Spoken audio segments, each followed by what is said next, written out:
Hello, everyone. This is Debra Richardson, and today I am putting the AP in Happy, where accounts payable teams are empowered to protect the vendor master file from fraud. This podcast will give a voice to accounts payable team members by talking about the growing reality of cyber attacks in their world and which vendor setup and vendor management techniques they can apply to protect the vendor master file from fraud. Need training? Visit the Vendor Process Training Center to enroll in your choice of weekly live and on-demand training sessions. Plus, get access to vendor setup form templates and reference tools that will help you and your team avoid fraud, fines, and bad vendor data. So sign up for a free account to get access to free training sessions, vendor process FAQs, and a resource library with information you need to manage your vendor master file. Visit training.debrarrichardson.com today. The link will be in the show notes. Holidays are the best time for cyber criminals. They know we are busy trying to get out of the office, and all they need is the information we typically include in an out-of-office automated email reply. So don't give it to them. Use these best practices to not let your absence lead to payment fraud. Keep listening.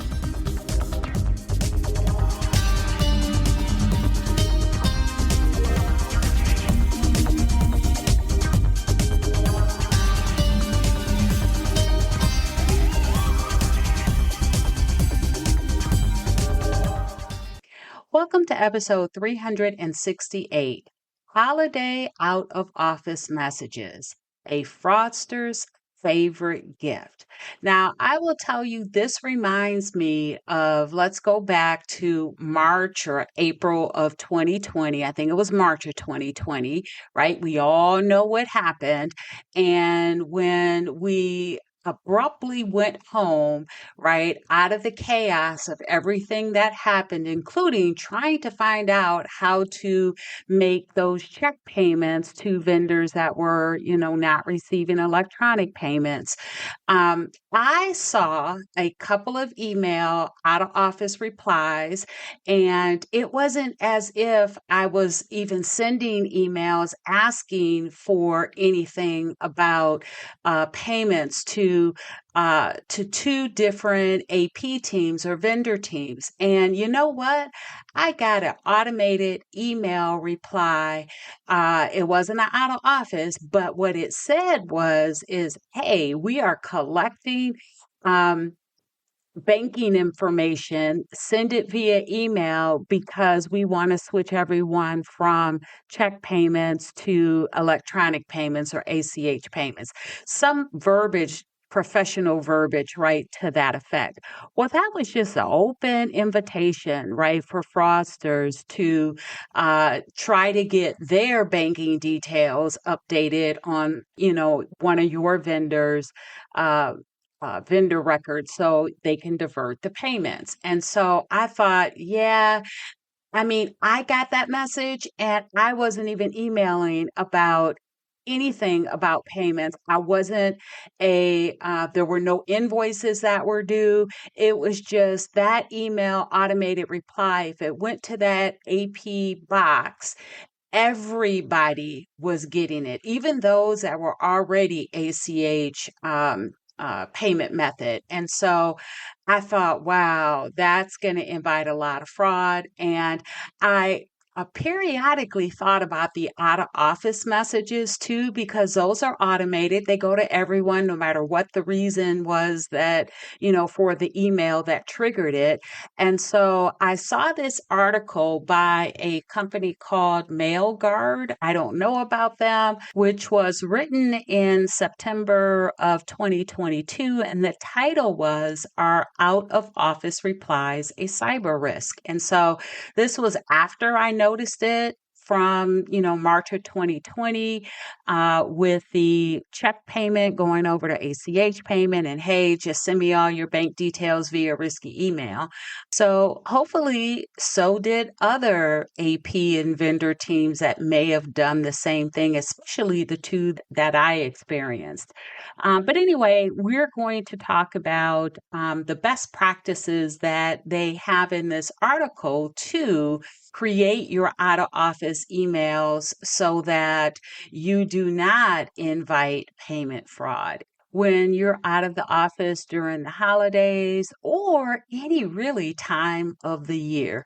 So let's go ahead and start with what's typically included in an out of office message. And so what you typically find is you'll have a thank you for your email. Then you'll say, right, you're out of the office. You'll give the dates through that you're out, like from and to, or that you're returning on a specific date, maybe even at a specific time. And then you direct them to whomever is going to be receiving or replacing you and answering your inquiries, and you give that person's name, maybe even their position. You give their email, and then you might say, some do, right? For urgent matters, you'll even give them your cell phone number. And so if you are a fraudster that just, send a random email just so they can see if you're out of office because they know the holidays in the countries, right? That's a great time to get that information. So they have not only when you're going to be out of the office, so now they know when they can, send emails to your colleagues, maybe even your direct reports. Now, if it's the holidays, they're probably out too, but people usually take, right, different time off or different days off surrounding the holidays. And so if you're off, right, the day after Christmas, for example, or 2 days after Christmas, right, somebody else is probably working. And so now they know when they can attack, right, because they know the days that you're going to be out.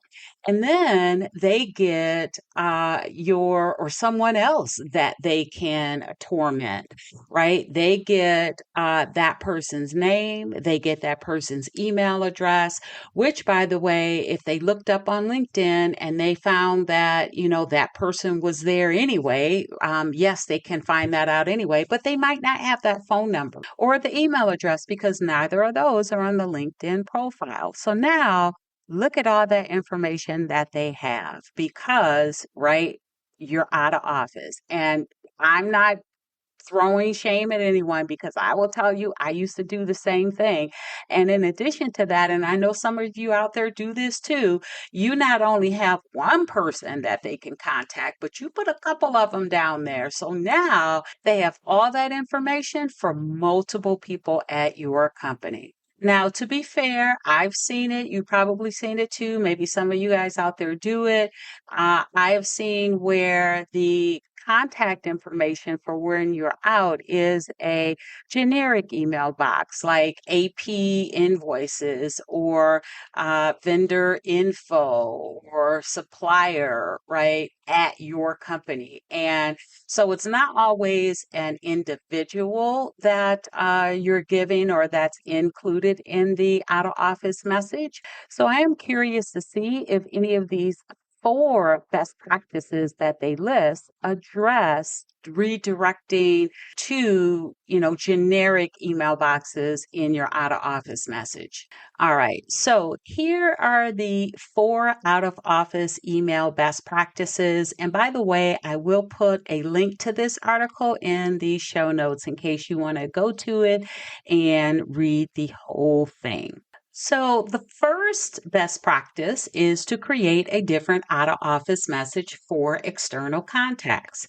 And I actually agree with this. I remember back in the day looking at the out of office messages. And by the way, I know from experience too that when you're looking to get out of the office, the last thing that you probably left 3 minutes to do is to put your out of office on. And so when you go, specifically with like Outlook. I don't remember what Gmail was like, but it's probably about the same thing that you have to figure out, what your message is going to be. And then, once you do that, you don't really want or have time to, spend because you didn't leave enough time, right, to do a different message for external contacts. But I do agree with that because one, this article says it's unlikely they'll need information like your mobile number or even the details of your leave. They say to keep it short and sweet and let them know that you're currently unavailable and will reply upon your return, not dates, and not even the reason that you're out of the office. They did have an example earlier in the article that said people will put, I'm going off on a vacation to some place that ends in ED, or, they are going to be on a beach somewhere. And we all remember, right, the shark lady announced on Facebook that she was going for some beach vacation or something of that sort. And you see what happened to her. The Frosters then knew exactly when to pounce on those folks that were not on vacation, which resulted in a $400,000 payment fraud. And so, lucky for her, she was able to get it back, but that doesn't happen with everyone. So, you want to keep at least this first best practice as something that you do and have minimal information for external contacts and have that separate out of office message for them.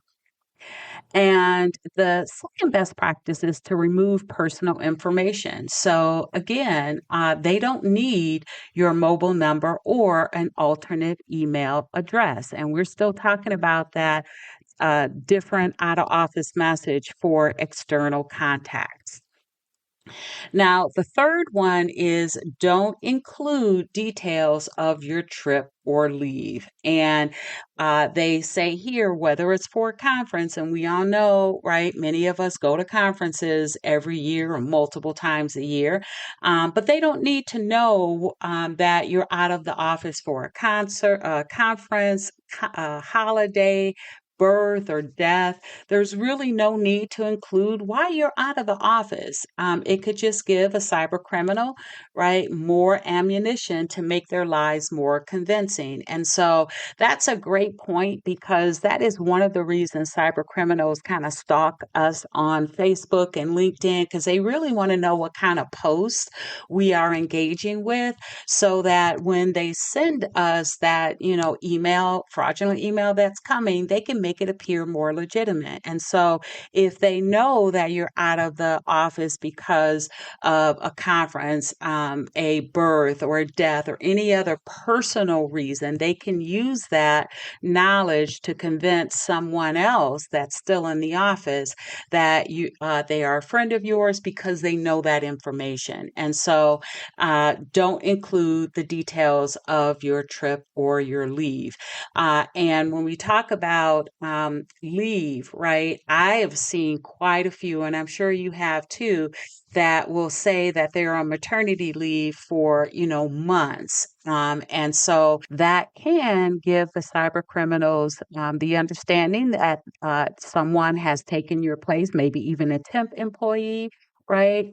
And so now they know how long they have to try and social engineer, right, that new person or that your team members that might be taking over your responsibilities while you are gone. All right. And then the next one, or the fourth one and the last one, is avoid mentioning coworkers' name or title. And so they're saying that announcing that your manager or direct report will be covering for you in your leave really gives the attacker more information, again, to give their story credibility. And so what they say to do instead is leave out the name, title, or supply a generic business email address in case of emergencies. So, yes, they did say, which was my question when before we started. So that answers the question. If you have to leave a person for them to contact, leave out the name and the title, or supply a generic business email address. And so here's an example of the out of office message based on these four best practices that they gave. And so it says, "Thank you for your email. I am currently away from my computer and may be delayed in my response. If the matter is urgent, please contact info at," and then whatever your domain is, and your email will be directed to an appropriate team member. So, see, it doesn't even say that they're out of the office, just that they are away from their computer. And you put these, I've had those email out of office messages for when I'm going to be in the office, but I'm going to be in training all day, right? So they don't know if you're still in the office or if you're out, right, on leave or at a conference, or really for the holidays. They know you're off for that holiday, but your whole company is off. So they can't go back and try to social engineer whoever's left.